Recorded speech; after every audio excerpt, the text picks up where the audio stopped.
even with our institutions are failing and our economy is failing, and really I don't know what we need to do. Maybe we need to reset. If it was a computer, we just have to press a reset button so that we start again. But we have a lot of work that needs to be done, and probably this thing will take years because the damage has been going on for the last 37 years. Lastly, if you are looking at the news stories, I mean, there are budget consultations that are going on, and sometimes I ask myself that, are these budget consultations really, do they take into consideration the views of the people, or we are just ticking the boxes to say our constitution said people should be consulted, therefore we just go around?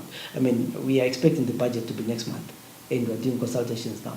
Don't you think that the budget is already there, and they're just... Actually, as the Center for Public Engagement, it's our core business to see that citizens participate in public policy processes. And we've said it again and again, and we've even sent our opinions to Parliament to say some of these things are just a formality, they are just rituals. First, have you checked who participates? Why is it the same people, same venue in a province? You just have one place. Is that possible to really get the views? While public consultations are our constitutional right, they are a must, but what we are getting actually doesn't fit. And also, will the Ministry of Finance really absorb all the views? Do they have the time? Because what is happening is actually a research. And a research has its stages and the methodologies. And you are saying, mentioning the time frame, you are saying, will you collect this data? Yeah. Will you input it? How will it influence your outcome? Of course, parliamentarians are still going to go to the fig for their usual one. And there was a time when, as an organization, together with other sister organizations here in Bulawayo, we called some MPs, we tried to do it at local level to input in terms of how the budget goes. But afterwards, we were disappointed. We realized that there is very little that comes from the public that gets absorbed because of systems failure, where we have not created systems that are responsive. You don't blame the officer who is in charge. You blame the system that is not responsive to the public views. You say, everyone is saying something. How are you capturing this to begin with? And how does it end up influencing policy? So you can see, it's just to get some just fuzzy opinions to say, what is it that the people are saying? Same areas people have said, what about this aspect? We thought we get support in this direction, and then nothing's happening. For instance, what are we doing about unemployment? You can't talk of an economy when almost 80% of the people are unemployed, and those who are employed are in government. So we want our budget to speak to addressing those fundamentals, taking people back to work. But if it doesn't, you can't talk of money to the hospitals, money to the dams, money to the roads. Where would that money be coming from? Yeah, and the interesting part about Zimbabwe is that most of the times you find that there are budgets that are done, some issues are not included in the budget. Then you hear that the minister is launching a bank and all those kind of things, the things that are not in the budget. Talking about the work at the Center for Civic Engagement, they have started a platform called Pledge. Can you tell us what it stands for? What is Pledge? Well, Pledge is a consortium of some organizations. It is the platform for leveraging elections, democracy, and governance. Considering the material enriching and the issues of marginalized that have been raised, but not just as a region. We have marginalized special groups, like people living with disabilities, young women, linguistic groups. So we felt that when it comes to elections, as a region and the CSOs, we haven't done as much as we would want to. So we felt we need first to do capacity building on issues of elections, because elections are so central on issues of governance and democracy. So if we feel as Pledge, we have done well as a region in terms of issues of governance, advocates in terms of issues of democracy, but we feel we lack skills in elections issues. So we felt pledge should come in and fill that gap and collaborate with the organizations that have been working on elections, like the SNE, ERC, because they are the big players in the game. But there are nuances, the local nuances, as people who believe in devolution, that there are aspects that the locals should be in charge of. That's, in a nutshell, what pledge seeks to achieve and is already working on. Talking about, basically Bulawayo organizations, Matebele and the national organizations, and they've always had, complaints by Bulawayo organizations that sometimes they feel marginalized. But there have also been counter accusations that organizations in Bulawayo are usually, reactive rather than proactive. They only react at a certain time when it's elections, then, or when there's a crisis, and after that they hibernate. Do you think Pledge is going to work on this to make sure that we are there and grow and work to expand? Precisely. We noted that as a region, we do not have a single institution working on elections. We have colleagues who have done very well on elections, but that's not our core business.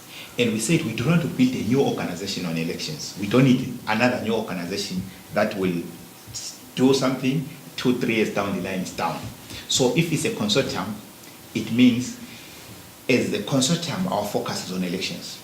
In as much as we have a number of consortiums in Matebele, right, looking at various aspects, but we felt we need a cutting edge on the issues of what? Of elections. And of course, for us to compete for space, to compete for resources, we need to be more organized, and we need elections to be evidence-based driven, which the research component, which especially my organization imposed and the colleagues from local universities, that's another niche which we were saying, well, we don't want to say things that are just hot air. We want to be based on facts, and that's why we are not making a lot of noise. We are concentrating on gathering evidence and building capacity amongst the various communities in the region, so that our reaction, as you put it, is more focused, is useful, and is result-oriented. So that is what we hope to do. We cannot do everything now, and we cannot spread beyond what we are capable of doing, otherwise we will be setting ourselves for failure. So we are saying, focusing on capacity building. When people have capacity, then the sky is the limit. Yeah, we see that ZEC has released new dates that from the 10th of October to the 25th, they'll be actually registering people in various places, decentralizing, because what we've heard so far, people complaining that all of us in Bulawayo cannot go to Famona to register, and there was only one BVR kit in the Bulawayo district. So now they're saying they've started the so-called Blitz, and they're going to be all over the show, people registering. We're hoping that all Zimbabweans, especially young people, are going to take this advantage, or take this time and make it their advantage to go and register to vote, because now if you have not registered, that means you're not going to be able to vote. And as Pledge, how has been the process so far? Are you happy with what has been happening in terms of voter registration? Well, first of all, perhaps it's important to tell listeners that let's acknowledge that within the electoral cycle, the most expensive and the labor-intensive work is voter registration. It is so central. And in no way in the world has it been easy. Let's be clear.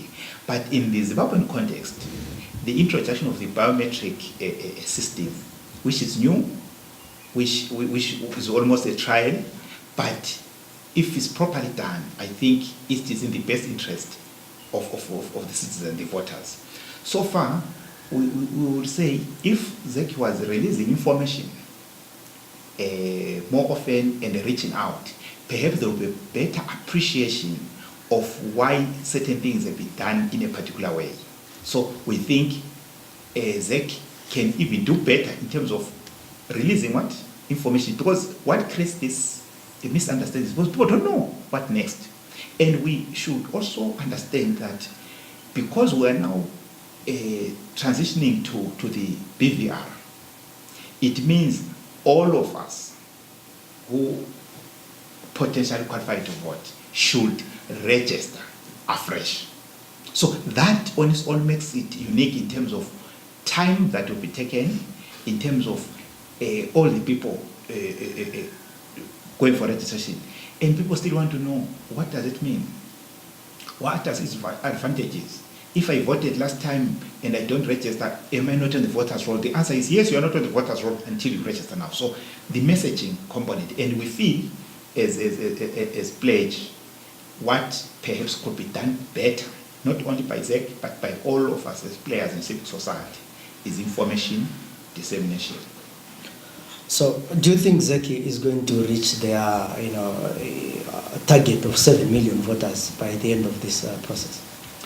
Well, we ought to work like prophets, but we are saying they have made a calculation of how much it takes per person and the reach. So we are saying within that given period, they should be able to cover the majority. But we are saying voter registration generally should be a continuous process. So the essence of the list becomes necessary because everyone now has to re-register. But now, whether they will reach the target, if they don't reach the target, why shouldn't they extend? To me, those are just administrative issues. Because the idea of registering is to ensure that those who are eligible go through the process, and those who are not supposed to are not included in the voters' roll. So the idea here is to create a better voters' roll compared to the 2013 one, where in the end of the day, as a country, we have always have disputed electoral outcomes. So the idea of PVR is to try and enhance integrity in our elections, transparency in our elections, and a legitimate outcome where both the winner and the loser agree to the results. And if we don't do it right on voter registration, then we've missed the key component. We are going to have another disputed outcome. And I don't think it is in our interest as a country, considering the state of economy and the political instability it drives. So we feel that let's do it right. And it's possible for us to do it right first by bringing transparency in whatever we're doing, sharing information timely, and responding to the concerns that are coming from stakeholders. We are all stakeholders in this. ZEC has the constitutional mandate to run it, but not to own the electoral process. So they should that be understand that we all have something to contribute.